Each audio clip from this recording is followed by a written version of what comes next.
You're listening to the Back Home Network, presented by Home Field Apparel.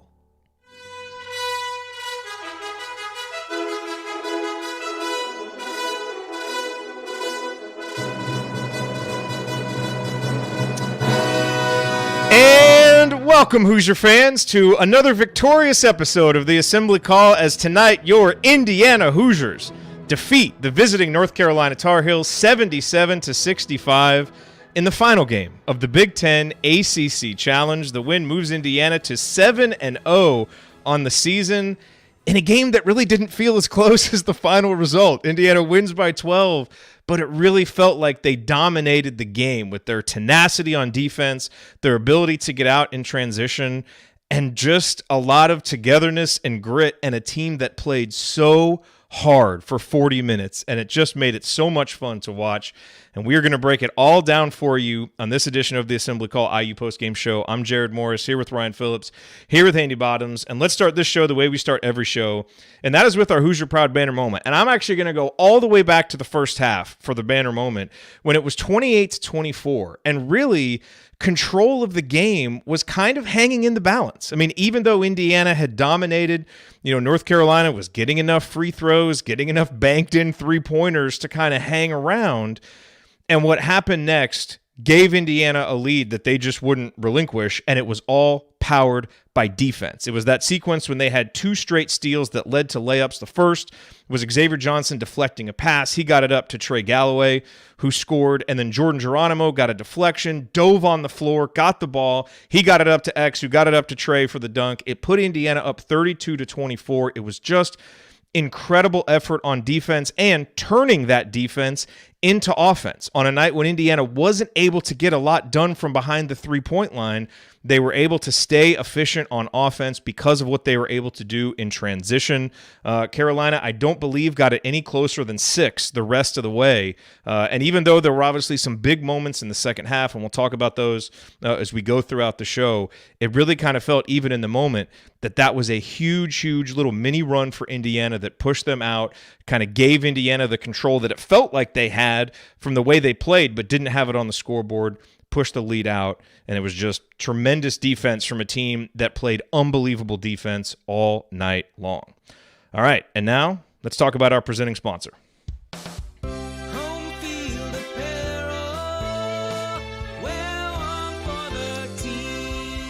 Oh yes, that's right. Our banner moment, as always, presented to you by our friends at Home Field Apparel, now in their 6th season of sponsoring the Assembly Call, and their 2nd as the presenting sponsor of the Back Home Network. And as you know, Home Field has the largest collection of vintage IU apparel that you will find anywhere, with beloved logos like 2 different versions of the Bison and so many old vintage logos that they have pulled out, breathed new life into.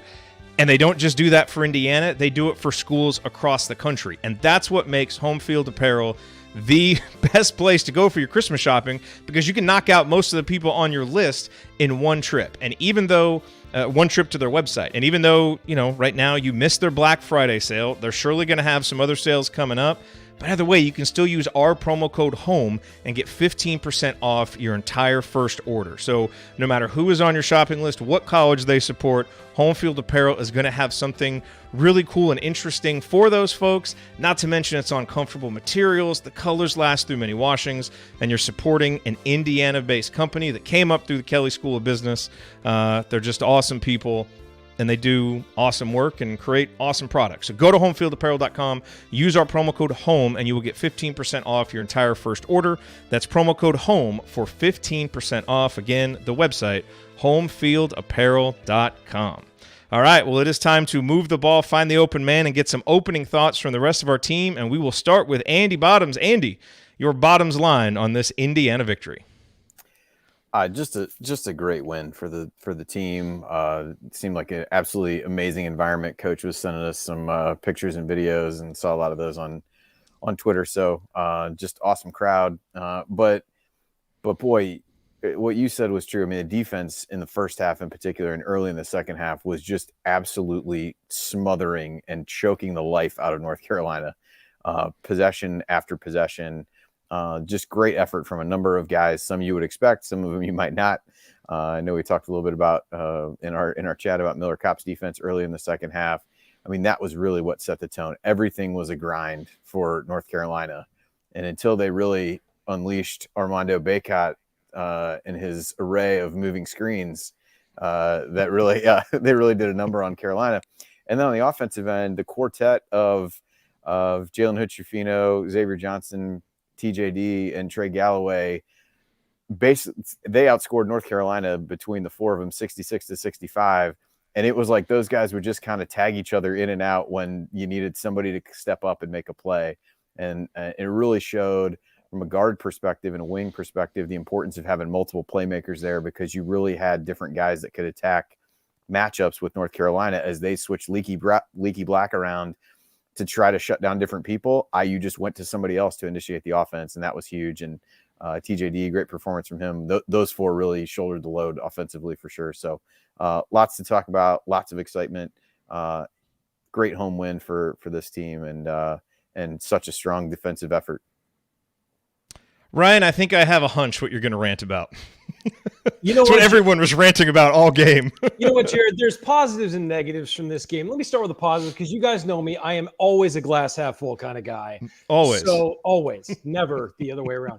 First off, this game, when I was growing up in Southern California and would watch Indiana basketball and was told what Indiana basketball was, this tonight, that's what Indiana basketball always was. It was this kind of effort, that kind of arena, that kind of just electricity and atmosphere. We haven't had that consistently for a long time. Tonight is the reason that fans of the school go to Indiana. And it's the reason that players go to Indiana. It's a game like this with a marquee opponent, and you just absolutely dominate. Like, I know this final score looks like 8 points. This was a 20-point win, and we'll get to why in a minute. It was 12. It was at least 12. 12, I'm sorry, not 8, 12. But this is what Indiana basketball is supposed to be, and what has been missing for the past few decades. Kudos to Mike Woodson and these players for creating that atmosphere, for creating that kind of effort and energy, playing that kind of defense, which we saw last year, but to be able to do it this year when you're up tempo and scoring more and still play that kind of defense, rebound the way they did. This is Indiana basketball. This is what it's supposed to be. And this team is playing that way. And I don't expect it to stop anytime soon. This is a really, really good basketball team. They are who we thought they'd be. They're going to get better. You had some of the younger guys playing like they were young tonight at times and whatever. And North Carolina, I know, came in hurt and whatever. This team can stand toe-to-toe with anybody if they play this way. Anybody, like across the country. So, again, kudos to everybody involved for creating what they have created so far. Now they just got to keep carrying it forward. Now we'll get to the other half, which the only reason this wasn't an absolute ridiculous blowout is because of the foul calls by these officials. At one point, North Carolina had been called for 10 fouls. Middle of the second half, Indiana had been called for 20. They were out shooting Indiana at the free throw line 25-8. That's not reality. It's just not. Well, North Carolina was the more aggressive team all game, so it makes sense, exactly. right? Oh, yeah, totally. Well, and obviously IU wasn't attacking the basket and scoring 50 points in the paint or anything where one might get fouled. Those arguments are just so moronic. You hear them from time to time, and it's so stupid. Like, Indiana was attacking, cutting, doing everything they were supposed to do, driving, being aggressive, playing aggressive defense without doing. Guys bump into each other. It's basketball. If you're going to allow it on one, I don't mind them calling it the way they called it on North Carolina's end or the way they called it on Indiana's end. I mind it when they don't call it the same on both ends, and that was absolutely atrocious tonight. That and Mike Woodson was in their ear the entire time. This wasn't a thing where he wasn't advocating for it. The players were talking about it. And quite frankly, good on the players and the coaching staff for not letting it get them off their game. They just kept answering back every time. But that kind of officiating ruins games. It ruins college basketball. So, again, good on the team for playing through it, because it was horrific all night long. I was thinking maybe, they had a bad 10 minutes. They'll even it out over here. It was bad the entire game. And then with about 5 minutes left, they started finally calling fouls on North Carolina because I think they realized just how bad it was. So, again, thumbs up to the team for playing through it, because I certainly wouldn't have. I'd have gotten thrown out. They even got confused, and North Carolina was trying to foul. It took them a little while to actually call it. Dee Billis was dropping some notes in there as well every once in a while. Gentlemen, let's talk about Trace Jackson Davis, because in Indiana's 2 biggest games, he has been the best player on the court. You recall what he did at Xavier, scoring 30 points and just putting the team on his back. Tonight, the point numbers aren't as gaudy. 21 points, 9 of 16 field goals, still very efficient, still a terrific game, but also 10 rebounds, 4 assists, and 4 block shots to go along with it.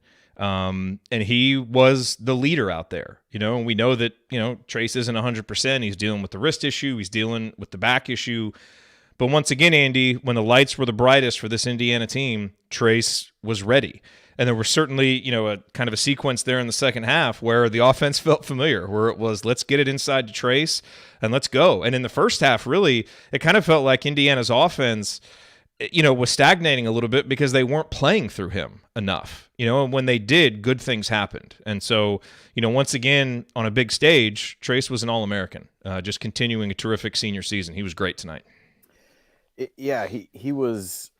He really forced North Carolina to try to find different ways to defend him. Baycott could push him out on the floor, but then he couldn't guard him once he put it on the deck. And then Nance would give up inside position, and he did an okay job of pushing Trace out at times. But some of the offensive rebounding he did early on was key, and just great effort level. And I think to a certain extent, he didn't want to come out at the end of the first half, but that gave him a little bit extra. He only ended up playing 31 minutes because of some of the foul trouble, and they could really ride him a lot in the second half. And I thought that was really important. And I think, the stats are obviously great. Didn't turn the ball over at all, made smart decisions passing out of the post for 3-pointers to multiple guys. And the other thing that you really don't measure by that is pretty much every one of those floaters that either Galloway or Xavier Johnson hit is the fact that Trace Jackson Davis is the magnet where all the defense is saying, I don't want to give up a lob to this guy. I'm going to hang back. And then those guys were able to convert. Those opportunities are there for him because of what Trace Jackson Davis really brings as a, kind of gravitational pull on the offensive end. So just a really, really strong performance from him against another really good player. I know Baycott was banged up. I don't know if you guys heard, but he injured his shoulder at some point on a block that looked completely clean to me in the first half. But anyway, just did showed some versatility though, and I think that continues to be important, that he could score with his back to the basket, but also facing up. I think he continues to evolve a little bit in that way as well. Well, the thing is, Ryan, Andy makes a great point, about Indiana's guards getting some of those floaters because guys aren't just going to leave Trace because he's such a devastating lob guy. Well, that also worked on the other end. There were several possessions in the first half where Trey Galloway was just hounding Caleb Love. Now, Caleb Love is more athletic than Trey, got a step on him, but he missed the layups because he was worried about Trace coming over, and he tried to put it up high off the backboard. So you're right. You see a great stat line like that, and even that stat line doesn't fully encompass the impact Trace Jackson Davis had on this game. There's no better deterrent than a guy that can block shots. It makes it as a guard. You guys play basketball. You're going in there. There's a big guy in there ready to block your shot. It's going to affect the way you put it up, and so he earns a lot of possessions for Indiana on the back end just being on the floor. But what I'll say about Trace tonight is he was the best player on the floor. Just the best player on the floor. I know some of these other guys have bigger NBA prospects or whatever. He was the best college basketball player on the floor, and everybody knew it. North Carolina knew it. His teammates knew it. Everybody in the arena knew it. He just walked onto the floor whenever he came out, and you could see North Carolina being like, oh, God, we got to do this again. And what did he do? He did what stars do. He took the ball. He went there was no craft in his game tonight. He was basically like, okay, Pete Nance, you can't guard me. I'm going to go right there and I'm going to score. And if I miss the shot, I'm going to come back down next time and I'm going to make it. There was no mystery about it. And he just beat them because he's better than them, and those are good players on the other team too. Those guys are really good post players, and he just dominated them. And, you come away 21 points, 10 rebounds. It's not the biggest statistical game ever. That was one of his biggest games ever. To be honest, it was. Because of the opponent, because of the situation, because you're undefeated, because you're playing at home, because it's the last ACC Big Ten Challenge, and he was the best player on the floor. And these are the kind of performances when we talked, previously about, our previous show about him becoming a legendary IU player. Statistically, he's going to be there. But what you do in big moments is what defines how you're remembered. Nights like this is how that's going to happen for Trace. And in the first half, they didn't go to him enough. Then they started pounding it with him, and he just started dominating. And again, what can you say about the guy? I mean, he's been rising to the occasion since about midseason last year. He's risen to the occasion every single time, and he keeps doing it. We just passed 1,000 live viewers at 11:54 Eastern time. Love having you all here after a big win like this. The excitement is back, guys, baby. Doing an Indiana post-game show, who's going to want to watch that? Like, it's still 12 years in, I'm not sure this is a great idea. It feels like there's still so many people that we have to get to, and we're gonna get to everybody, all the great performances tonight. But we have to talk a little bit more about Trey Galloway, who obviously has been dealing with some injuries. But man, think back to the last two huge home wins Indiana has had. Last year against Purdue, tonight against North Carolina, and Trey's defense on the other team's most dynamic offensive player was just huge in getting that win. Andy, just the way that he harassed Caleb Love. I mean, when he first got in the game, he was picking up Caleb Love 40 feet from the basket. And it really just didn't seem like Caleb Love had any interest in, in dealing with this guy that was just going to be all over him. And that effort, his ability to get out and transition, his ability to be crafty around the basket, that's really the thing tonight. We've seen the defense from Trey. But for him to be able to come in and give you 11 points, and not just all in transition, some of those little floaters in the half court in the second half were huge. They're the kind of shots where it's a 9-point game, you push it right back out to 11. That's the thing Indiana did tonight, is North Carolina would go on a little 4-point run, they'd get it to 7 or 8, and Indiana would have an answer. And that is something that is different about this team. It's even different than how they handled the end of the Xavier game. They didn't let North Carolina make those 1 or 2 plays, and it's because they had an answer on offense, they had an answer on defense, and a lot of times in the second half, that answer was Trey Galloway. And so you really saw his value defensively, but then also tonight he brought more value offensively than what we've seen. And it's just, yet another example. I don't think most Indiana fans need it, but yet another example of why he is so essential to how this team wants to play and just what they do. He was great. Yeah, absolutely. I mean, Coach Marlowe should be on doing the victory lap of all victory laps for this one. And I'm sure he is right now, but he's a guy that I thought, what happens to him if he can't figure out a way to shoot the ball better? Is he a guy who loses minutes to some other people? That was clearly incorrect as you look at what he's able to do, but especially coming back after missing these games and being able to really count on him for big minutes. But another guy who was able to help IU get out in transition, get some of those baskets which you're accustomed to with him. Those couple, the layup and the dunk that you had mentioned. The dunk, I loved Geronimo's reaction as he leapt in the air from the 3-point line when he jumped out the gym when Galloway threw it down. And then that layup was pretty big late in the game as well, where he poked the ball away from behind, Trace threw ahead to it. But those other two were, floaters where he's able to do that. And again, I just felt like IU did a good job of figuring out which is the matchup that we can exploit. When Galloway was out there, if he could get around somebody, had a really nice pocket pass to Trace for a layup in the first half.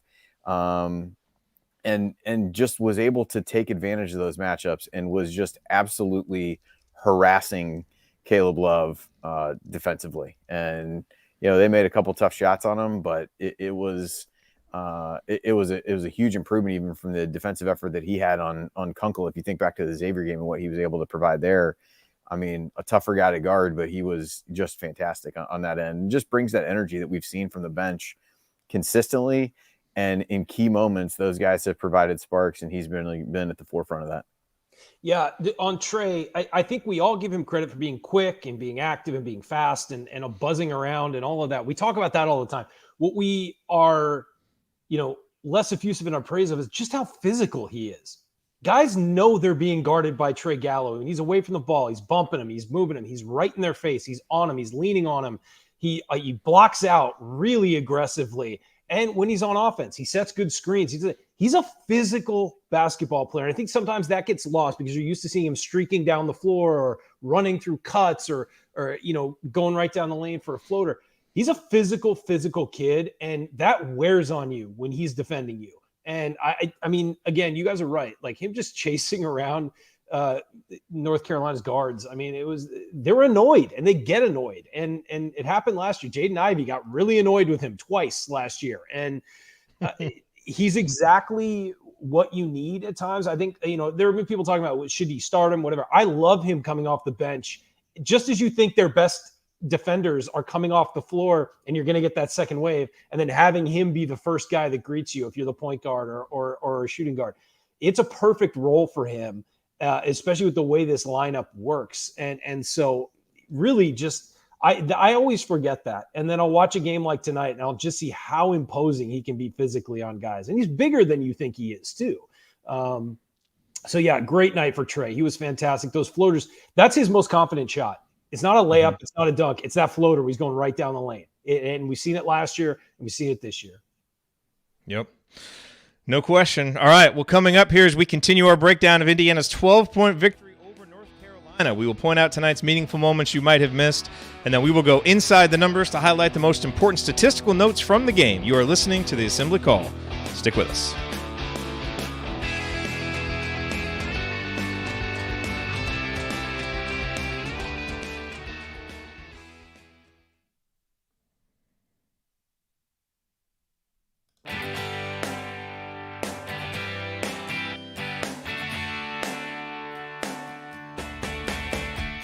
Hi, this is James Blackman Jr. I never miss an open three, and I never miss an episode of the Assembly Call. Join Jared, Andy, Ryan, and Coach after every IU basketball game. Go Hoosiers. Thank you, James. James Blackman Jr., one of many Hoosier legends who was in the house tonight, along with many recruits who got to see an excellent atmosphere and an excellent win. Man, how could you come and watch that and not want to be a part of that? That's a showcase game. It was, and really smart by the staff to have so many guys there. I mean, that's a great way to organize your recruiting. All right, it's the beginning of segment 2. You know what that means. Meaningful moments that you might have missed. Yes, it is time for tonight's Meaningful Moments You Might Have Missed, and it's brought to you by our friends at Hoosier Ticket Project, where they help individuals and families experience IU athletic events in person for the first time through the generosity of alumni and fans. To learn more about how you can donate money or extra tickets to help create meaningful moments for other IU fans, visit HoosierTicketProject.org. That's HoosierTicketProject.org. Look, for the first meaningful moment, it's not a meaningful moment that anybody missed, but maybe it's a meaningful moment that has been forgotten because it happened at the very start of the game. And that's the way that Jalen Hood-Schifino came out in his first big game and ended up scoring, I think, 12 of Indiana's first 19 points, making a couple threes, hitting a runner. And it was really important, because Indiana's offense, in some ways, as we mentioned, they weren't getting it to trace a lot, and it stagnated at times. But Hood-Schifino's ability to just be a shot maker and a guy who can go get a bucket was great to see, especially from a guy, Ryan, who has obviously struggled a little bit with his shot. But what it showed you is this young guy is not afraid of the moment. I mean, he was ready. It's not that he was hunting shots. He was just ready for the opportunities when they came. And they were all good shots. They were all within the flow of the offense. Now his scoring would slow down a little bit. And, there are probably a couple of passes there late in the second half that he wants to have back. But, man, the scoring, I think he had 8 rebounds or 6 rebounds. I don't know. He and X had 14 between them. But, again, on a big stage for Jalen Hood-Schifino in front of apparently NBA scouts from 30 teams, really showed the full array of what he can do. And seeing that scoring early was just great to see, and really important for Indiana to get off to a good start, keep the crowd engaged. That's really what Jalen did, and it was nice to see. Yeah, we've talked about Jalen, and I think that we've talked about how that guy could score 2 points and have a massive impact on a game. He's one of those guards, like a Jason Kidd type, early in his career, where he didn't have to score to have a huge impact on a game. And tonight he was scoring, so it was sort of the cherry on top. I think that the amazing thing about him is, you're right, he's not cowed by the moment. He was absolutely from the jump, and I think that he knew some scouts were there to see him. He was going to come out, roaring, and I thought that maybe he dribbled a little too much early. He was scoring, but I was kind of worried. Don't fall in love with that shot. Don't fall, if you got it, make it, but let's not make this a habit, if you to force those. You got to be feeling it in that exact moment. And he did, to his credit, it wasn't like he came out in the second half and just fired a ton of shots, from three or whatever. He played within the offense. And I think that what was really nice to see too is the defensive effort was there all game from him as well. And you expect that from him, but he was there all game, playing really hard defensively, jumped out on a few things, but he would recover.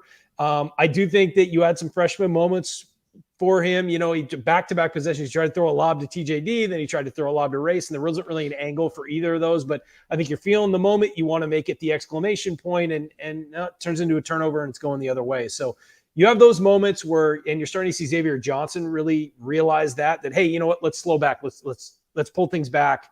Let's set it up, because we're scoring so much on offense. We don't need to rush anything or force anything. So that'll come. He's a freshman. But yeah, he's just a really impressive player. Every time he's on the floor, he does something to impress you. And, I'm just going to enjoy it while he's here, because with nights like tonight, you're starting to feel like it's not going to be very much longer. Well, and I think with him at the beginning of the game, he really took advantage of the fact that Carolina started out with Leaky Black on Xavier Johnson. Really good defender, trying to take X a little bit out of the game. And just, that was, I forget which preview it was that I listened to, but, him being guarded by the smaller Carolina guards, he really took advantage of that early, and I thought played well. And then in some ways, as the game went on, you saw him maybe try to make a couple home run plays in there. Ryan, you referenced those couple. There was even some at the end of the game where he ends up, driving and losing the ball. And as odd as it may sound to say right now, you can potentially see him. Their games are not wildly similar, but you look at Xavier Johnson at this time a year ago and the maturity that he's shown over that time. I don't know that their early last season, a lot of people were like, yeah, he needs to, Xavier Johnson is a guy we want teaching, late game poise to somebody else. But I do think what you saw from X tonight was, huge improvements in that area. There were times late in the game he could have driven, but he pulled the ball out, got fouled, got to the line, made free throws. So I think having those two guys together, there's been a lot made of how well they actually play together on the floor. And I thought they did pretty well at that tonight, because they could pick and choose matchups. But I also think they can, maybe learn from one another. X can mentor him a little bit in some of those kinds of decision-making areas where you don't want to pull him back too far. And that was always kind of the thing with X. You don't want to take the edge off of what he does, because he's trying to make, these big plays that the roof's going to blow off the place if you make it, and just trying to understand the right moments for those, and the moments maybe to throttle it down a little bit. So be interesting to see how that evolves for him over the course of the season, but hard not to feel good about where things will end up in that way. Ladies and gentlemen, live from the Carnegie Hall of College Hoops, where he took in tonight's game, it is the coach, Brian Tonsoni, here with a live report. Coach, give us your impressions of a great night of Indiana basketball. Is my mic working, everybody? You can good enough. Hear? Okay. Good. To be real quick, it was absolutely an incredible atmosphere here tonight. The crowd was here early. Students were filled all the way up to the top. Just the energy is what everyone would expect for a big game. And then I thought the guys came out and just played extremely hard and energized. And it wasn't perfect, especially on the offensive end, but defensively, wow, did they really take it to North Carolina. And then I had the pleasure of sitting next to Miller Kopp in the media room. He just came in, sat down right next to me, and was cluing me in on the words that the guys were supposed to say. So I believe one of them was anaconda. Was that one of them? Anaconda or constricted, I think. And then jellyfish. It had to be constricted. Yeah, and then jellyfish was Jalen Hood-Shafino. He couldn't get it in, but he leaned in right when he was leaving the podium and said jellyfish, but he didn't say it in any context. But Miller's a great teammate. He said, listen to this, and he was tapping me and telling me when it was going to happen, and he was filming. And so just a great night. But a quick take, defensively, this team is going to really caused a lot of problems throughout the season. Xavier Johnson was fantastic on ball pressure. I thought Trey Galloway did a great job defensively. And then they just made enough plays when things got a little tight. It's 59-52.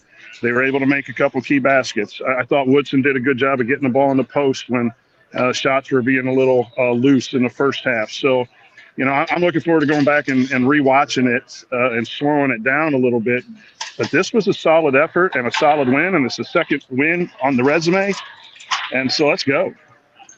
Man, watching on TV, I mean, I'm not sure I can remember seeing an Indiana team play that hard defensively for 40 minutes. I mean, and we've talked a little bit about how the defense has been a little up and down so far this season. It's still been really good, but maybe just a little leakier than we expected. And tonight, I mean, they were elite defensively. Was it as intense watching there live as it felt like on TV? Absolutely. That's the word I wrote in my notes, was the intensity of how they played, fighting through the ball screens and the drop and over coverage that they were running on the ball screens, attacking shots at the rim to block shots. The only negative maybe is some rebounding. I think that's always going to be an issue with this team. They're going to have to get some better rebounding, gave up too many offensive rebounds. But yes, you could just feel it here, and they played off the energy, and they helped create the energy too. Nothing was better than that segment where X got the deflection and Galloway got a breakaway, and then Geronimo just locked down a guy in the corner of the half court and got a deflection, dove on the floor, tapped it ahead. I mean, those are winning plays, and those are going to win in March, and that's what Coach Woodson's brought. And, it just was a thrilling evening here in Assembly Hall. See, Coach, this show has chemistry because what you just said was the banner moment. That exact sequence is what I said is the banner moment. Well, Coach, thank you for the live report. Yep. You got a lot of background noise, so we're going to let you go. But we appreciate you being here. Okay. So glad you were able to be at the game, man. That must have been an awesome atmosphere. Have a great show. We'll talk to you soon. All right, thanks, Coach. This is just the first big game he's used. All right. So let's finish up meaningful moments. The other one that I want to mention, and look, I mean, I thought Xavier Johnson was terrific, especially in the second half, just kind of as Indiana's closer. He had that one bad play where he got into the lane, didn't know what to do, and threw up that weird shot, and then kind of got the frustration foul. And it's like, X, what are you doing? And quite frankly, he had a little bit of time to, like, he didn't need to do it, but it was kind of like, maybe he was thinking 3 seconds on himself or something. Yeah, I don't know. I don't know. And are we sure these referees would have known enough to call 3 seconds? I don't think we can assume that at all. He could have moved his apartment in there and they never would have called it. Yeah. So, look, that happened, whatever. Like, outside of that, he was great. He pulled the ball back when he needed to. He was able to drive and get to the bucket when he needed to. He made 8 out of 10 free throws. But I'll tell you, the one play that I can't stop thinking about is, he drove in and he missed a really good look at a layup. Like, I think he thought he was going to get fouled and he tried to put a little bit too much on it and he just missed it. I am not sure I've ever seen someone sprint back in transition defense as fast as he did. And, and I think it was RJ Davis who looked like he was going to have a real easy transition opportunity. I don't even think he fouled him. I think he just got a deflection. It might have gone out of bounds. North Carolina might have even kept the ball. I'm not even sure. But he just went and just totally messed up what they were going to do. And it was just, Andy, an example of the kind of hustle that we saw all night and what you see from X. And it's the kind of thing that even, fans who were frustrated with him early last year, it's the reason why everybody was patient with him because, my God, the guy plays hard. And it was just that play. Instead of just, being mad that he missed the layup, I mean, he just turned and sprinted to get back in transition. Indiana's transition defense was really good tonight, and that's effort and just caring about it. And that's what Xavier Johnson brings. He plays hard, and he just really, really cares. And it was really embodied in that play to me.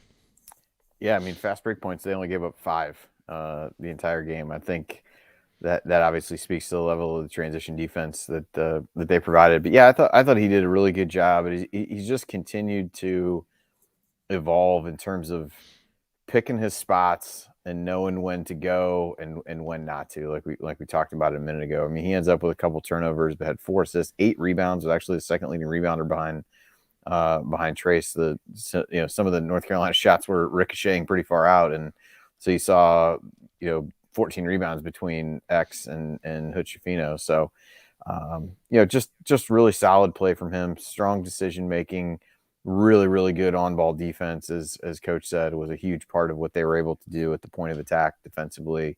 And just love continuing to see him play that way. He had another big bucket kind of came off a curl and made an elbow jumper. I think it was at a time when I don't know that North Carolina was totally getting back in it. I don't know that it ever really felt like there was, huge game pressure on them, but they had just come off of making a three, and I think he hit it there, either a floater or an elbow jumper or somewhere I had written down here, toward the end, and really was a guy who wanted the ball to get fouled once Carolina was actually called for fouls, and did a great job stepping up to the line. Would have loved to see him make all of them. He ended up missing the very last one of the 8 he took late in the game, but just a joy to watch at this point from him. Just the effort level and just the passion is pretty inescapable at this point, I'd say. Yeah, the thing about X that I've loved the most watching him over the last year and a half ish is just watching him mature. I mean, he's become such a steady presence for Indiana. I mean, he's an explosive presence, but he also steadies the team. The team's better when he's on the floor. I mean, you've got a 5-star freshman who is an unbelievable point guard, who's great. And if Indiana only had Jalen Hood-Schifino, they'd be a really good team. They would. But with Xavier Johnson, they're a great team. And quite frankly, when he is on, he's as good as any point guard we're going to face this year. Maybe not ceiling-wise, but as a college basketball player, he is outstanding. And he knows the rhythms of the game on both ends of the floor really well. You'll see him get a little frustrated every once in a while, and you see that kind of the X we saw at the start of last season come out a bit, where he wants to argue with an official or talk some trash or whatever. But it's almost like there was a big devil on his shoulder last year, small angel, and it's like they've swapped in sizes, and he's just kind of reining it in a little. And he knows, hey, if I screw up, I don't have to make a spectacular play to compound it. Just play solid, and I will up and it will come back to me. And so, one thing that was encouraging is he dropped 20 tonight and didn't hit a three. I mean, he was 0-3 from 3-point range. Usually when he has a high scoring game, it's because he knocks down a couple threes. And so he was really attacking, getting into the lane, and finding his teammates. He had 4 assists as well. So, and getting IU settled and getting them into things. So it's great having the 2 ball handlers, but without Xavier Johnson, the ceiling on the team just isn't as high. Coach just texted us a picture of him sitting next to Miller Kopp at the in the media session. That's going to go up in his man cave, I bet. Andy, you had a moment as well. Yeah, there was one. IU went on a 9-2 run to start the second half, and I think Hubert Davis was trying to make it to the under 16 timeout, and they did not make it to the under 16 timeout.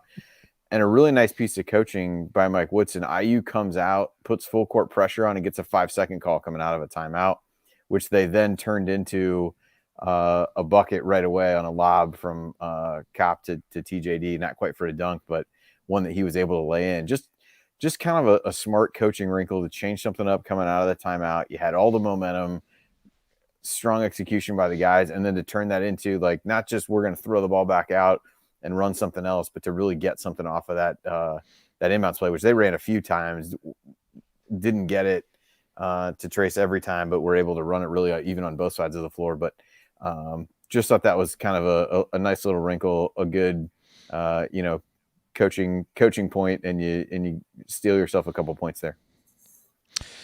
All right, well, let's talk numbers real quick. And I don't know that we need to spend a whole lot of time here because this wasn't a numbers game to me. This was it was just, an effort and grit and togetherness game that Indiana had. But I do think there are some numbers that stand out. One, Indiana holds North Carolina to .956 points per possession. That's one of the best offenses, certainly one of the most talented offensive teams in the country. And I get, Baycott's a little bit compromised physically.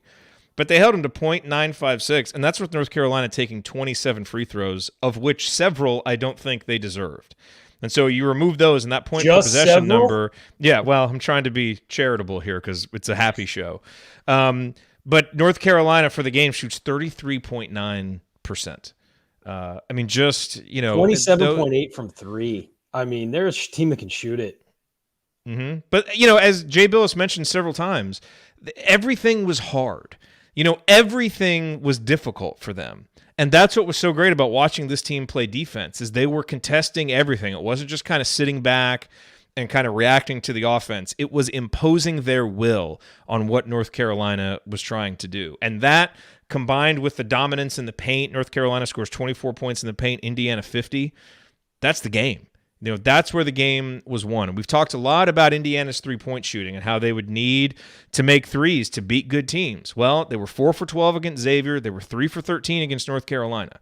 And right now, the reason, Andy, why I think this team is able to do that is obviously Trace Jackson Davis' singular greatness of being that efficient in the post, but also Indiana's ability to get those points in transition that help you, have efficient offense even when you're not making the threes. And so it's clear that this team, I still think, the three-point shooting is going to be needed in certain games. It's not to say that they don't need it. But for them to do that in these two big games that were such tough physical games, against, talented teams, says a lot about what this team can do. And just how many more options they have offensively, because it did seem like the offense was pretty disjointed at times tonight. And yet, Andy, they go, 1.132 points per possession, in large part because their defense created so many easy opportunities for them on offense. Yeah, the points off turnovers ended up 17-4, and those 17 points only off of 10 North Carolina turnovers, so it wasn't like there was a huge volume of those. We touched on some of the fast break points earlier, and I think it was a game where IU was really successful getting the ball where they wanted it in the lane. I mean, they shot 57% on twos in the game, so I'm not sure you need to really force a whole lot of taking threes. I thought when situations presented itself, when they tried to double trace in the post, they were able to kick out and get threes that way, but largely it was go inside first and then try to figure things out from that perspective. But yeah, I think to your point, the defense was really the tone setter here. I mean, Jay Billis referenced this on the broadcast. North Carolina finishes with 5 assists for the whole game. I mean, it just everything devolved into one-on-one basketball for the most part because IU took them out of what they wanted to do, and that was almost the whole game. I mean, there was a 5 minutes in the first half. Yeah, there was a stretch in the first half. They started running some plays for Pete Nance, and it was the only thing that resembled true offense for a stretch. It was actually one of North Carolina's most successful offensive stretches when they were actually running some of that. But otherwise, everything just broke down into, go around a moving screen from the North Carolina big of your choice, and then see what you can create off of that. But man, I mean, to limit them to 5 assists and really force them into taking some bad shots. And some of the shots that North Carolina did hit were incredibly difficult shots. All of Nance's hand in your shots face were hard. that you would, they bank in a 3 at the beginning. I think, a couple of the ones that Caleb Love hit were both tough shots. Maybe RJ Davis was one of them, but just really made everything difficult for them, like you said. Conversely, Jared, it speaks to what the offense was tonight, that Indiana shot 50% from the field. It's because they were attacking. They were doing what they did. And you're right. Look, eventually there's going to be a big game they run into where they're not going to be able to score in the paint at will. I mean, they've got great players and they'll maybe be able to play a team even in the paint, at worst. They're going to have to knock down some threes. They will. They didn't need to tonight. And maybe it depends on the flow of the game and you feel it out. But, Miller Kopp wasn't out there he's your best shooter. He wasn't out there for long stretches because Trey Galloway was having such a good game. And just the flow of the game was an attacking inside game. And he needed his defense. You wanted his defense out there as well. But that's going to need to happen. It is. I mean, not to put a damper on it, but at some point they've got to start knocking down threes in these bigger games. It's tougher. The defenses are better. The players are playing are more athletic. But against Kansas, Arizona, some of the Big Ten matchups, going to need to do it.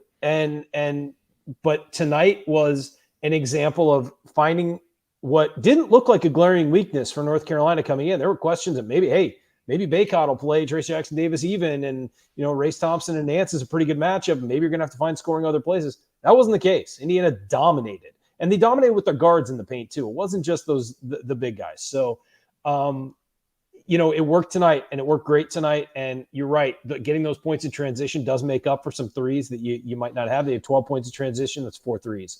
It's a way to be efficient without hitting those. At the same time, that is something we still have to harp on and focus on. They need to knock those down, and they're going to need to put the kind of ceiling on this season that we want. They're going to have to start hitting some of those. Yeah, the only other number I wanted to mention, and it's really just an excuse to talk about this guy, is 1 for 6 for Malik Renew, who found the going a little bit tougher inside. I didn't think, and I actually thought most of those shots were good. I think he forced one early, and obviously took a three, but he was wide open. Like, I think he needs to take that shot. Yeah, he just missed it. And then in the second half, he was getting position, had a ton of good looks, had that nice little lefty, kind of jump hook, and he just missed them. I have zero concern about Malik Renew. Yes, kind of some freshman moments, a foul away from the basket and a few things like that. But I thought he got the ball in good positions and the shots just didn't fall. But, like Jalen Hood-Schifino, he got in there and got to his spots and did his thing. He was ready to play, and the shots just didn't go down. And I think that's, another area, on a normal night, he hits a couple of those. It's 81-65. So I'm not concerned at all about him, and thought he did some good things out there, just wasn't able to make some of the shots that he normally is. Yeah, with Malik, this is the first time he's gone against grown men. I mean, let's be real. I mean, this is the first time he's faced real college big men. And he did struggle. I think it was harder for him to get position. The defense was a little better on him when he'd try and drive a little bit. And he was getting out-muscled a little bit at times. Now, again, he's a freshman. That's going to happen. It's just weird seeing it because of how successful he's been. But, Baycott and Pete Nance are, large dudes in there that are very strong. And he's just going to have to get used to that. And also, I will say for freshmen, I mean, I know Jalen handled it really well, but, in that atmosphere with that kind of adrenaline going and everything, if you haven't had that yet, it can get you going a little fast. Maybe you don't finish all the way through your shot. You kind of just throw it up a little quick, or you go too fast or too slow here, or think too much. That happens. And so I'm not concerned either.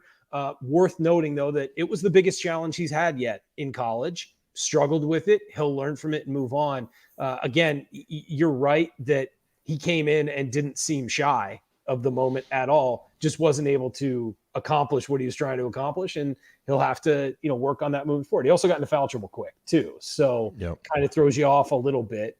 But yeah, not concerned at all about Malik, not his best game, but we've said from the beginning, Jalen and Malik are going to have freshman games where the other guys have to step up and pick them up. And tonight was one of those. Yeah, I think with him, the only turnover he had was, I think, right after he came into the game. He was just a little loose with his dribble trying to get in. That was really the bigger issue. I thought he could get to the spots that he wanted to get the ball without having to put it on the floor. And so that was really where he was, maybe a little careless with it. If you want to look at positives with him, I think there's a couple that I would give. One is he's not afraid to go against anybody. I mean, he went right at Baycott as soon as he got in the game. Almost looked like he was. Maybe that's a blessing. Maybe that's a curse. Yeah. I don't really know. It's not even that he's not afraid. Like, he wants it. Yeah. And that was one. And the other, there were a couple of times late in the first half, especially after Trace went out, that they really tried to go at him defensively. And one of the times he did a really good job of pushing Baycott out, made him take a tough shot, a hook from, maybe 8 feet away. Did a really good job. Didn't foul there. Another time he let himself get back down a little bit and did give up a basket. But I thought he showed some good things on that end against a tough cover for him. So a little bit inconsistent in that regard, but I thought showed some good things there, and a great learning opportunity for him, given the guys he was playing against, because there's certainly no shortage of big guys in the Big Ten who are going to challenge him as well. And so good for him to get this under his belt, and could easily look and say, hey, there's a couple of those baskets fall that rattled around the rim and ended up going out. The KenPom numbers are updated. Indiana second in the country in effective field goal percentage offensively, fifth in 2-point percentage, and they are 13th in defensive 2-point percentage, 11th overall in defense. So, I mean, this team profiling right now, 13th in offense, 11th in defense, as one of the elite teams in college basketball right now. And that's with two real games. Yeah, 2 real games. Only other number, fellas, 16 rebounds. 17 rebounds between Xavier Johnson, Jalen Hood-Schifino, and Trey Galloway. A number coach has been looking at a lot, the guard rebounds, which is big on a night when Race Thompson only got 2 rebounds in 27 minutes. Malik Renew only gets 3 rebounds.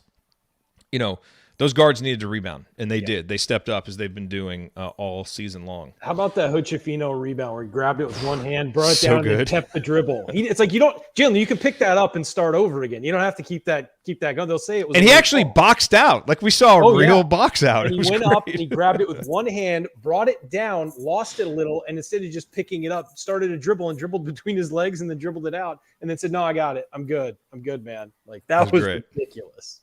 So great.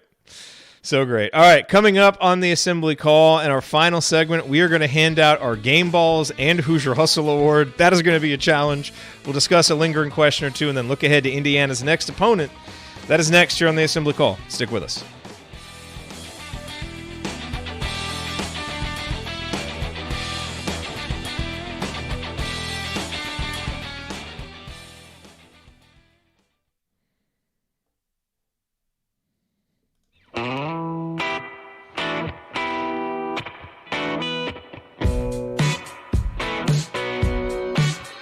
This is Jordan Halls, and I never miss a shot or an episode of the Assembly Call. Thank you, Jordan. You are listening to the Assembly Call IU postgame show. Catch us live immediately following every IU basketball game, even the late ones, plus every Thursday night at our website, assemblycall.com. And make sure that you sign up for our free IU Hoops email newsletter. We have almost 10,000 people on that list. You can join for free, join.assemblycall.com. That's join.assemblycall.com. As soon as we wrap this, I'm going to be working on our post-game email, and that will be out first thing in the morning. So make sure you get on there. I'm Jared Morris, here with Ryan Phillips, here with Andy Bottoms. And it is time now for our game balls, which are presented by our friends at Bloom Environmental, where Allie and James and the crew help folks in southern and south central Indiana maintain healthy air quality in their home or business. You can learn more at bloomenviro.com. And when you mention this ad, you get 23% off all their testing services, a nod, of course, to the great TJD, who, if he wins this game ball, is really going to start running away with the game ball contest, as you would assume that your All-American would do. But I'm curious where you guys are going with your game balls. If anybody has a curveball, Ryan, why don't you lead us off? It's got to be Trace Jackson Davis. As I said earlier, the best player on the floor, and both teams knew it. Everybody in the arena knew it. The announcers knew it. The opposing radio broadcast knew it. Everybody knew it. And every time he stepped on the floor, I swear you could see North Carolina slump their shoulders because we got to deal with this guy again. I think one of the best parts of it, he's only played 31 minutes. And he was that efficient with 21 points, 10 rebounds, 4 assists, and 4 blocks. And all 4 of those blocks were emphatic. So really just a great – and as you mentioned, Jared, he also affected shots that he didn't block. So it's got to be TJD. As you guys know, I am normally one who doesn't like the auto bench with 2 fouls. And my initial reaction when he was saying leave me in is leave him in. The man wants to stay, leave him in. I even tweeted about it, and I immediately thought better of it. And I thought it was really smart by Mike Woodson to take him out. Number one, I thought he might just be taking him out until the under 4-minute timeout, give him a little rest. But I think letting him sit there, the reduction of risk on the 3rd foul, I don't really care about. But, for a guy that has obviously been dealing with some injuries, to kind of buy some time there and keep him fresh for the second half, that's where I think context made that a good decision. So I did endorse that decision. And look, Trace came out and was terrific in the second half. So I fully agree. He gets my game ball. Just a terrific all-around performance on both ends. I mean, the way that he has rounded out who he is as a player, both as a leader and just his ability to impact on both ends consistently. That's always kind of been the question with Trace, is he can fade in and out of games and even from game to game. And we're just not seeing that this year. I mean, when he is on the court, he is bringing it and he is setting a tone for his teammates. All the old guys are. X doing the same thing. This team has terrific internal leadership, and that starts with Trace. Andy, do you want to go with Trace, or do you want to maybe toss in another vote since he already has it wrapped up? No reason to get cute with it. He's the pick for me, so I'll make it unanimous. So Trace now with 4 game balls. Malik Renew, Xavier Johnson, and Tamar Bates all have 1. And, of course, whoever wins the game ball contest, we are going to take a portion of the money that Bloom and Viro paid us and pay them to come on, do an interview, a nice little reward. Trace Jackson Davis out big right now in the lead. for that one. And you know what? Games like tonight are why we created the Hoosier Hustle Award, because more people deserve honors. I kind of feel like we need to create 3 or 4 more awards to award guys for tonight. But we have the Hoosier Hustle Award, and we will get to that now.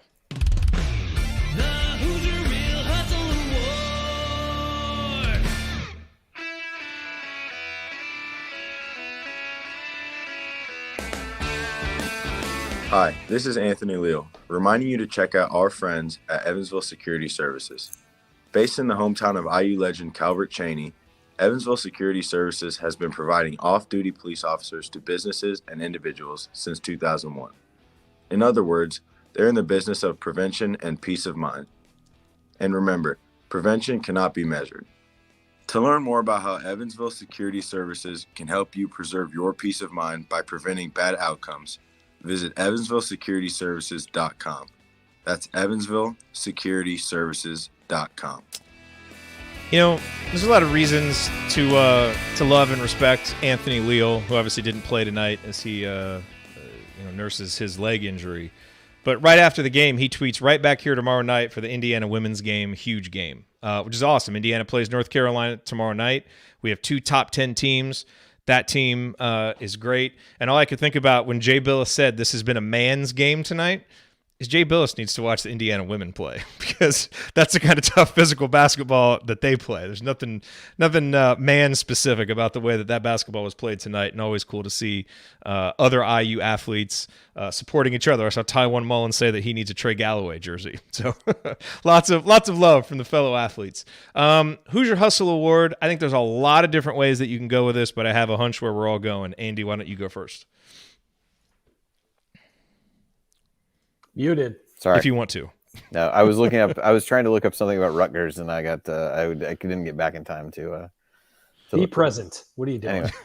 All right, hey, I got to get ready for the next part. I'm prepping for the next part of the show. That's what I get to do now. It's also 12:35 a.m. here. So anyway, I'm going to go with Galloway for this one. I think Galloway and X feel like the potential options, and I don't think you can really go wrong with either one of them. But I just thought, in some ways, I view this award as somebody who really provides a spark through the way that they play and how hard they play. And I thought that was exactly what Trey gave them tonight. And in some ways, that comes from a not totally unexpected source, but I don't think you knew what you were going to get from him tonight coming back from injury for sure. So in that regard, probably was unexpected a little bit. But I just thought the plays that he made, how disruptive he was defensively, was really kind of embodies what you think of with the Hoosier Hustle Award. Now, you could probably take the same things I just said and say about X and say he should get it, and you will get absolutely no argument from me. Ryan, who gets your Hoosier Hustle Award? I'm going to give it to Galloway as well. I just thought that when he was in there, he really elevated Indiana. The weird thing is looking at it, and again, this is why plus minus is a dumb stat. He was only +6, but it felt like Indiana was at its best when he was out there providing that spark. And I thought several times it felt like, wow, he's one of the better 2 or 3 players on the court right now for this stretch. And, for a guy who was, I don't want to say he was an unheralded recruit or anything. I mean, he was, Indiana people were excited about him, but he was, I don't think he was a top 100 guy. And to be out there with all of that talent, all of those 5 stars, all of that, and to be, as disruptive as he was against them, was really impressive. And it just shows you the kind of guy he is and the kind of player he is and the kind of energy he brings and the kind of discipline he has on both ends to make something happen. And I just thought he was such a spark. Yeah, I mean, I think there's a lot of ways that you can go with this. I thought Jordan Geronimo played extremely hard in his minutes. I thought Jalen Hood-Schifino played really hard. I thought Miller Kopp played really hard, didn't get a lot of opportunities as a shooter tonight, but I thought, got some rebounds kind of out of his area and just, played good, solid defense. Yeah. But I agree with you guys. I think it's got to be Trey. I just think how hard he played defensively against Caleb Love. I swear you could just see Caleb Love's soul just like leaking out of his body and just, laying there on the Assembly Hall court. He wanted no part of that. and for Trey to do that coming off of, the injury that he's dealing with, which is a lower leg injury. It was terrific. I mean, he was just a huge spark plug, played hard, but this was a night where so many guys could have gotten it. And that's what made this game so much fun to watch, is they all were so connected. There were a couple miscommunications in the first half. They had a miscommunication on a couple switches, but otherwise everything seemed tighter and more connected tonight. So some of these concerns that we've had on here after a 300 level game where the defense was a little leaky, it's okay. We don't need to worry about that. Like when the bell rings, this team clearly is going to answer it, as they showed tonight. So Trey Galloway wins his first Hoosier Hustle Award of the season. Jordan Geronimo and Xavier Johnson both have 2. CJ Gunn, Race Thompson, and Trey Galloway all with 1. Ryan, it appears in the chat that we have a trivia time. Do you have questions for us here as we enter the lingering questions section of the show? I was looking at the numbers just for the season. Without looking, guys, who do you think leads Indiana in minutes this year? Hood Schifino. That would have been my guess. By a lot. Yeah. 196, and second is 178 is X. And here's a question. There are 2 guys tied for the highest plus minus. Again, plus minus is a dumb stat. I just think it's fun to look at. Who do you think leads Indiana in plus minus this year? There's 2 guys tied. Plus minus for the season. Yeah. Geronimo? Nope. Geronimo is. I know he had really high plus minus a couple games. He's second. I mean, there's 2 guys tied, but he would be next. Is it Tamar? That's one of them. Who I want to talk about, by the way, after this. The other is Jalen Hood-Schifino. They're both tied. Yeah. 109. X is 105, and Geronimo is 106. Now TJD is low because he missed a game. So but still, he's also facing starters. So But I just that was funny to me, is that Jalen Hood-Schifino is leading the team in minutes. He led, and what I was checking on is he led the team in minutes tonight with 35.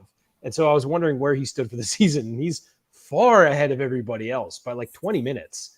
So I mean, that's interesting that they're leaning on him heavily. Now he's playing with the second unit sometimes during those blowouts, and so that probably has a lot to do with it. But still, he's been out there a lot this year. For a freshman, they're really not shy about having him out there in big moments and in blowouts too. I want to talk just real quick about Scoop, who he played 12 minutes, hit that 3. And I think one of the big questions coming out of last game is, okay, he scores 20-some points. He looked real confident, but against Xavier, he really didn't look very comfortable. I thought he looked a lot more comfortable out there today. I mean, he came in, his first possession, he was wide open. He fired up the 3. Now, he missed it, but he just seemed a little bit more comfortable using his dribble, kind of getting to, his spots. And again, only had the 1 3-pointer, but I do think there were a few kind of signs of growth from him that you want to see from an offensive perspective. I mean, did you guys agree? Like, what kind of sense did you get watching him tonight? Yeah, I think one of the things we texted about was I think he's trying to figure out what the balance is between last season, when I think he was almost aggressive to a fault in terms of trying to take shots, make things happen. And this year, there might be times when he's deferring a little too much. There was a couple plays in a row. There was one, they got it to him at the top of the key off a ball reversal. And I'm in my head thinking he's just going to drive. Now, he made the extra pass to Geronimo, who's wide open on the wing for a 3. And if that shot goes in, I think that was a moment where maybe that would have pushed the lead to double digits. Crowd would have gone crazy, but it felt like he had an opportunity to drive. And then there was another one. He made a really nice baseline drive, and he ended up making a good pass to the corner, but felt like there was even an opportunity to take a shot with that. So I think you're seeing a guy who is settling into a role that's a little bit different than what he had a year ago, when probably too much was put on him when he was playing with the second unit, and now trying to figure out how to play a more complementary role with those guys and just balance out the right level of aggressiveness versus unselfishness and things like that. So I think still saw some good things from him, fought defensively just like everybody else did very much at times in the game, and doing some good things in that regard. So no real concern from me. Thought he acquitted himself fine. Just, maybe some things that they look back at the film, maybe he would, make a different decision in a couple cases. They weren't bad decisions in either case. He made a pass, found a teammate, didn't turn the ball over. Just, maybe was a more aggressive play or shot to be taken.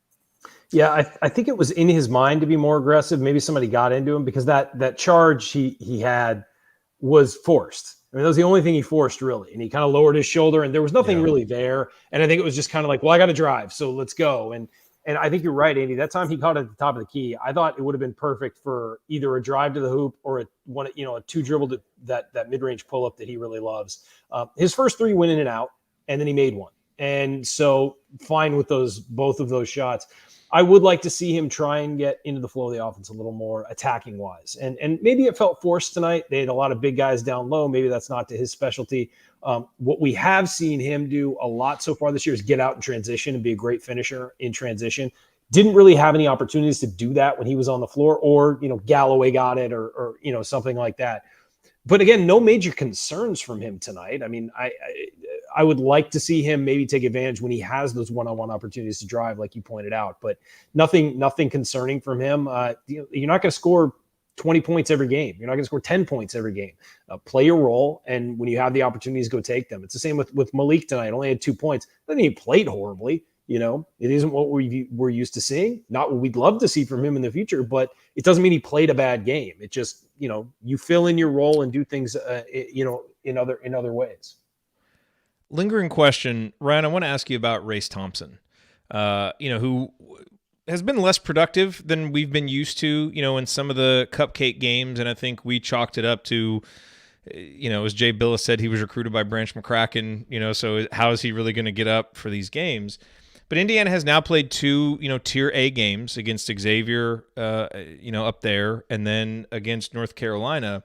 And in those 2 games, his offensive rating is 79. His defensive rebounding percentage is 12.1%. He's only taken 7 twos. He's made 3 of them. He's 0 for 5 from 3.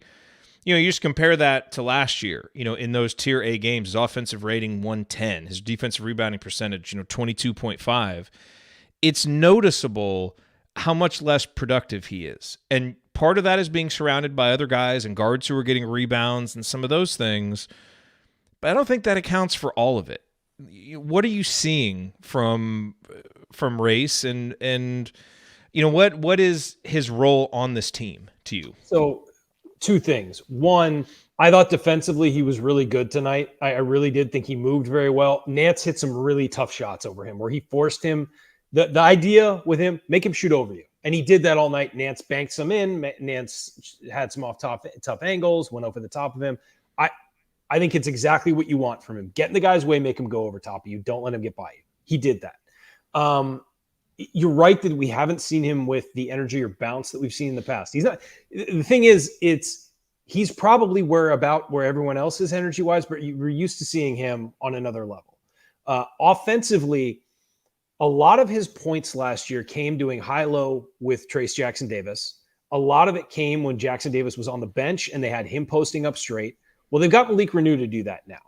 They're not playing high-low anymore. They're doing a lot of pick and roll with the guards, and they are doing straight post-ups. There's a very little of Race catching the ball at the free throw line and going over the top to TJD or vice versa.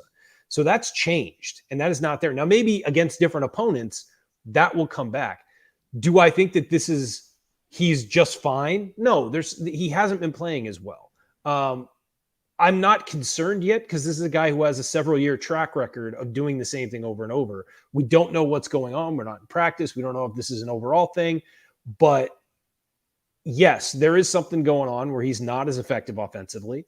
You were hoping he'd hit some threes this year. He's done it a little bit, but he airballed one tonight, I think, didn't he? It was not with one of the almost first looked like shots. it slipped out of his hands. It did. Weird. It was clear it did. It came off to the side. But yeah, no, with Trace out, he did score some, in that game. Trace was out. He played really well in that, was attacking and everything. I think it's hard for him when he's not, doing that 2-man game. I think that was what really benefited both of them. They have great chemistry on that, and they're not doing it this year as much. So I don't know. Obviously whatever they're doing is working. It's just not working to get Race points. So we'll see how he settles into this. It's almost like he's, learning a different role. He's on the perimeter a lot more.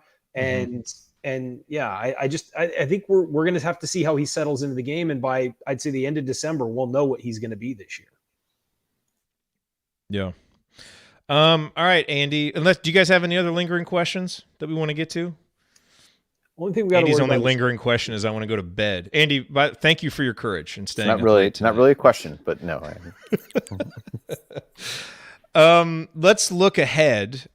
Indiana plays Rutgers. Well, we do have a show tomorrow night, by the way. It's going to be Coach Tonsoni and Coach Adranya, so you get some different perspectives on the game than you got here from us.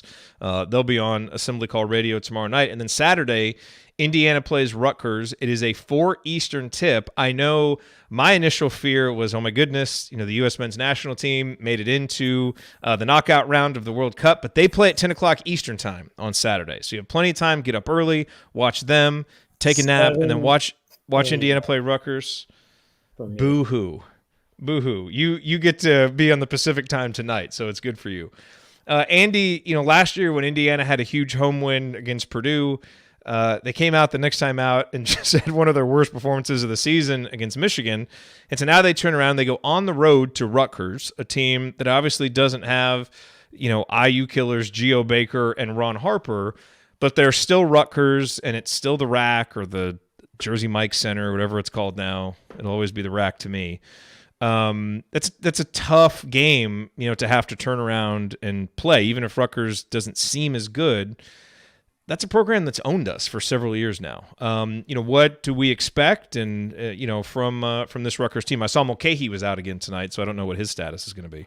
Yeah, I read a little bit of their postgame. That was when I was unable to get myself off of mute in a timely fashion. Didn't sound like he'd been practicing. I know Peichel said he needed to be able to get through a contact practice where he could play, and he hadn't been able to do that yet. I guess he's got a shoulder injury of some kind. And Caleb McConnell was only his second game back after a knee injury, and he played a ton, it seemed like. But depth-wise, they just didn't have a lot and are playing a lot of either guys in vastly expanded roles or I think the guy leading them in scoring is a transfer from Loyola, Maryland, Cam Spencer. So, different cast of characters for Rutgers, but you look right now and they're 12th in adjusted defensive efficiency. So, different cast of characters, but kind of the same way to go about things. So pain in the ass to play. Yeah, I mean, if you look at them, they're second in 3-point defense, 7th in effective field goal defense, and 12th in defensive turnover rate. So look really good there. Offensively, things have been a struggle with some guys in and out. They've really only played 2 top 100 KenPom teams. They've lost to both of them, one being Temple, the other being at Miami tonight. But they were up, I think, midway through the second half of the Miami game, and Miami's a solid team. So I think to a certain extent, while the faces may change, you have a pretty good idea of what you're in for. And Trace pretty much said as much after the game when, talking about that's kind of that has been a team that's had their number, and they know how tough it's going to be. So at least he sounds like he's saying all the right things and in that regard and shifting focus from this game to that one. But will not be an easy one, but would be a great opportunity to get an early Big Ten road win, especially coming home to play Nebraska. Could you get out to a 2-0 start in these couple games and give yourself a little momentum from a Big Ten perspective as you go through that? So will not be easy by any means. Will probably be a rock fight if IU is able to come out and play defense like they played it this evening, and kind of see what happens. But I think you pretty much know what you're gonna get from a Rutgers game. But I think maybe fewer offensive weapons to really try to shut down and be cognizant of. And another good big man matchup with Omaruyi. And so another good test for Trace. But he's really the only big guy Rutgers has. So if you can do some things, get him in some foul trouble, you give yourself an opportunity to really play through the post. But it does feel like Indiana, maybe not last year, but it does feel like Indiana has taken Rutgers a little bit lightly. And I do not fear that. I do not fear that we will take them lightly. I don't think Trace or any of the other guys will allow that to happen. It would be foolish. Their post-game show hosts certainly will not take Rutgers lightly. No. In the last few years. No, absolutely not. I wish we could, but time has proven that cannot be the case. No.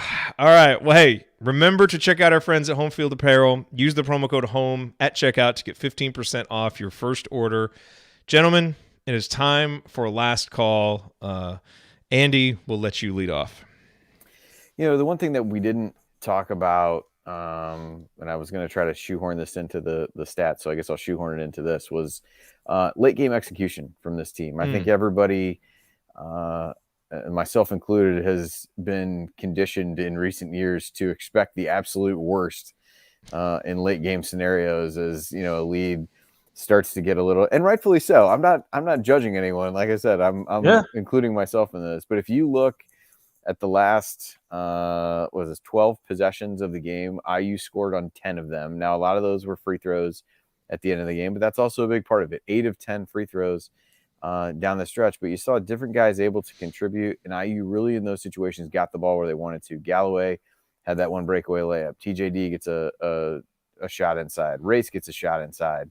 Then there was a possession. One of the 2 possessions out of the 12 they didn't score on was the one where they missed what felt like about 9 shots right by the basket, where they just couldn't get one to tip in and things like that. So, you know, by all accounts, could have scored on 11 of the last 12 possessions of the game.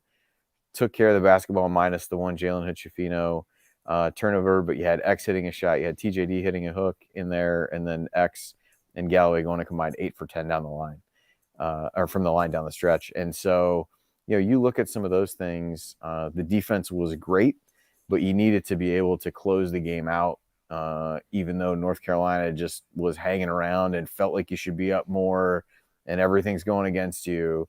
And this team was calm in the face of that down the stretch, which is another reason to get excited about them, to be confident in them, and to maybe the next time you get late in the game, maybe feel a little bit less nervous energy as you're watching that the things may go awry. So just all around, a tremendous performance from the team tonight. Great win for the program. I know Woodson praised everybody from the coaching staff to the, you know, every guy up and down the roster that came in and played because the energy level was so good.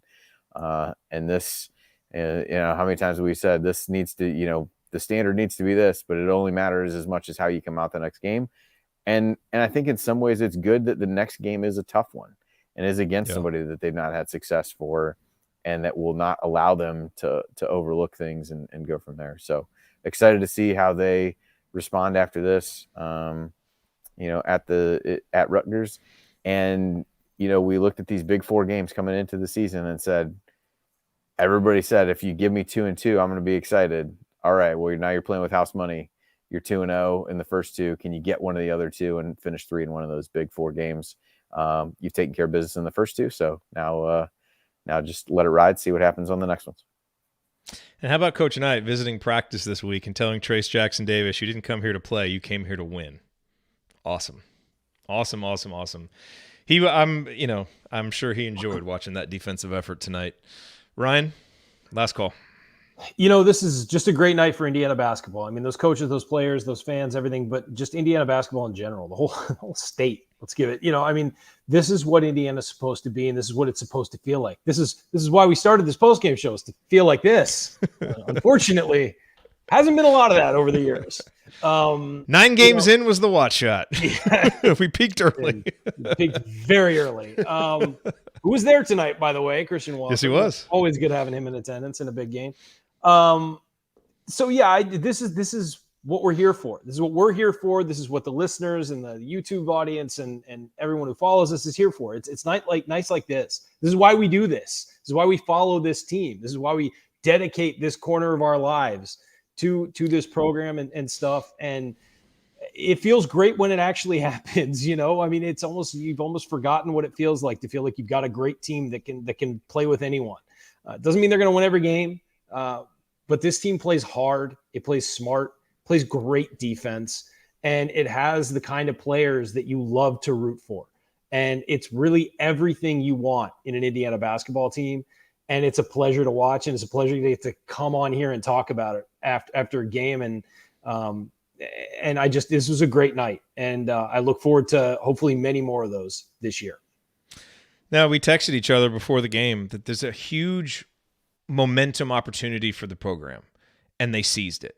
You know, it's the kind of night that creates lifetime fans. You know, if you're at this game, it leaves an indelible mark, and I'm happy with how it worked out. It would have been fun if North Carolina was number 1 and kind of came in and Indiana was kind of playing the role of the underdog, and you had that whole scene.